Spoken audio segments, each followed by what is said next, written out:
Halo semuanya, selamat datang kembali di YouTube aku. Baik, di video kali ini kita akan ngobrol-ngobrol santai lagi mengenai TikTok affiliate ya teman-teman. Lebih tepatnya saya akan nge-sharing tentang apa-apa hal apa-apa saja sih yang nggak boleh diperlakukan di TikTok affiliate gitu ya. Supaya teman-teman nanti nggak terkena pelanggaran gitu ya, teman tidak terkena PL gitu ya. Karena saya banyak sekali melihat nih teman-teman kita baru-baru ini terkena pelanggaran ya. Di grup Facebook juga saya melihat banyak yang lagi bahas terkena pelanggaran gitu ya. Nah, jadi yang pertama-tama teman-teman itu hindari yang namanya ini ya, misalnya udah bikin video habis itu di-upload sekali, habis itu kan masih ada tuh filenya di galeri. Nah, file itu jangan di-upload lagi teman-teman gitu ya. Kalau udah di-upload sekali jangan pernah filenya yang masih di galeri itu di-upload lagi teman-teman. Jadi yang di galeri itu dihapus saja gitu. Ya, teman-teman jangan pernah tuh mengupload satu file dua kali gitu ya. Kalau udah upload sekali, misalnya teman-teman merasa waduh ini videonya harus dihapus dulu mau diupload balik, nah itu tidak bisa teman, akan terkena konten berulang gitu ya. Nah jadi nggak boleh. Nah yang kedua, teman-teman itu hindari yang namanya mengikuti konten kreator lain. Nah ini salah banget nih teman-teman, saya lihat eh, ini ya yang sering masuk-masuk ke storybook gitu, sering banget saya sih yang ngajari teman-teman ini, dia meminta teman-teman itu untuk mencontoh gitu ya, mencontoh konten lain yang sudah FYP gitu ya, cara dia berbicara ataupun cara apapun itu ya, mereka meminta teman-teman untuk mencontoh seperti cara dia berbicara gitu ya. Nah, yang ujung-ujung ini bakalan terkena juga yang namanya konten jiplakan, teman-teman. Jadi teman-teman jangan pernah mengikuti konten kreator lain gitu ya. Teman-teman harus pakai gaya sendiri gitu ya. Ide konten sendiri gitu ya. Gitu teman-teman ya. Karena nanti akan terdeteksi itu di kata-kata itu ya. Di kata-kata teman-teman yang ketika menyebutkan eh, yang lagi mempromosikan produk gitu ya. Pokoknya teman-teman jangan mengikuti konten kreator lain gitu. Teman-teman harus menguasai ide-ide sendiri gitu. Teman harus menguasai cara teman sendiri. Jangan pernah teman memakai cara orang lain. Kalau teman paksakan nanti ujung-ujung lama-lama akan terkena konten jiplakan gitu ya.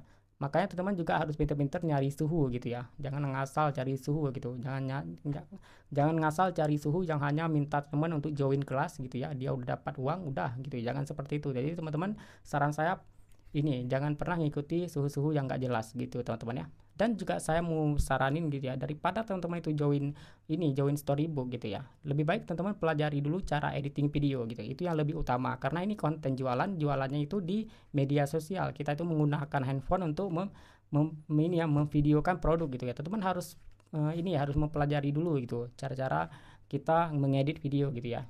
Nah, misalnya seperti ini ya kan, ada teman-teman kita yang pakai handphonenya, mohon maaf, handphone di bawah 3 jutaan, handphone di bawah 2 jutaan, yang dimana mungkin kontrasnya, pencahayaannya itu masih kurang. Nah, itu bisa diedit lagi kok nanti. Nah, jadi teman-teman pelajari dulu tentang cara ngedit video gitu ya, brightness-nya gitu. Nanti cara misalnya ini kan agak pudar, nah itu bisa dicerahin lagi gitu. Pokoknya menyesuaikan seperti produk aslinya gitu. Teman-teman jangan waktu udah kita videokan malah pudar, malah buri gitu ya. Nah, itu bisa diedit semua teman supaya nggak buri gitu ya.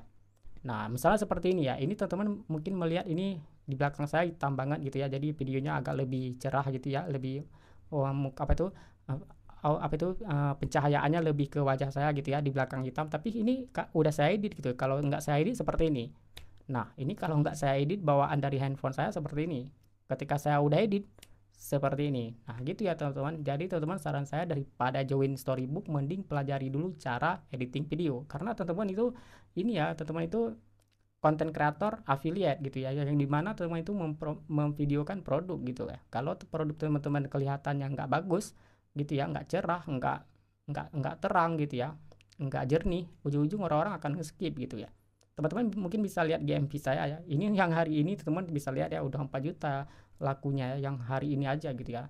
Ya teman-teman ya, seperti itu ya. Jadi saran saya pelajari dulu cara editing editing video, baru nanti masuk ke storybook kalau misalnya teman-teman mau masuk gitu. Tapi saran saya sih ngapain masuk ke storybook gitu ya, karena ini konten jualan, nggak perlu dipelajari kali teman-teman. Teman-teman cukup menguasai produk, bilang harga sudah beres gitu ya. Nah, editing video seperti itu teman-teman, pakai mikrofon, jangan nggak pakai mikrofon gitu ya teman-teman. Nah, selanjutnya cara supaya nggak kena pelanggaran gitu ya, kita kembali ke poin utama tadi, ke tema judul ya. Hal-hal yang nggak yang harus teman-teman hindari supaya nggak kena pelanggaran. Teman-teman itu jangan pernah ngambil video orang lain ini ya. Jangan pernah teman-teman sesekali mendownload video orang lain di TikTok lalu teman-teman potong-potong, teman-teman jadikan overlay. Tidak bisa, itu akan juga terdeteksi sorry agak sulit ya cara ngomongnya. Nah pokoknya itu akan terkena pelanggaran jika teman-teman ambil video orang ya, terdeteksi mengambil konten orang lain ya, konten yang pernah digunakan gitu, itu tidak bisa teman-teman ya. Nah gitu teman-teman ya, jadi jangan pernah ngambil video orang dan jangan pernah mengupload video yang pernah diupload gitu ya. Pokoknya kalau udah upload sekali, udah yang di galeri langsung hapus teman-teman ya, seperti itu. Kalau misalnya teman bertanya, bang saya video satu uploadnya di TikTok satu, di Shopee satu, apa boleh? Boleh, kalau itu boleh, nggak apa-apa ya teman-teman, nggak apa-apa itu. Yang penting jangan teman-teman download yang di Shopee teman-teman masukin ke TikTok, itu tidak bisa. Pokoknya yang di galeri itu boleh. Misalnya kan di galeri ada satu video, misalnya video mikrofon seperti ini. Nah yang video ini teman-teman masukin ke TikTok satu, teman-teman masukin ke Shopee satu, itu boleh, nggak apa-apa ya. Yang penting jangan teman-teman ambil dari aplikasi. Misalnya udah dimasukin ke Shopee, habis itu di-download, dimasukin ke TikTok, dari TikTok di-download, dimasukin ke Shopee, itu tidak bisa, akan terkena konten pelanggaran tentunya, konten yang digunakan ulang gitu. Oke, dan juga jangan pernah ngikuti cara orang bikin konten gitu. Itu nanti ujung-ujung akan terkena konten jiplakan. Oke teman, mungkin cuma ini deh yang bisa saya bagikan. Itu nggak ada hal lain, cuma itu yang akan buat kena pelanggaran teman-teman ya. Yang lain nggak akan ada itu. Oke, oh ya satu lagi nih, ini juga penting, mungkin nggak semua sih ya. Buat teman yang jualan casing iPhone ya. Kalau misalnya casing iPhone-nya itu ada logo, itu nggak usah ya, mending skip aja. Jadi jualan yang nggak ada logonya. Ya, kalau teman pakai logo, kan ada tuh casing iPhone yang ada logo gitu ya. Nah, itu nanti akan dianggap konten-konten yang palsu gitu ya. Nah, karena kita jualan konten, ngapain ada logo Apple di casing gitu ya. Jadi jangan jualan casing iPhone yang ada logonya.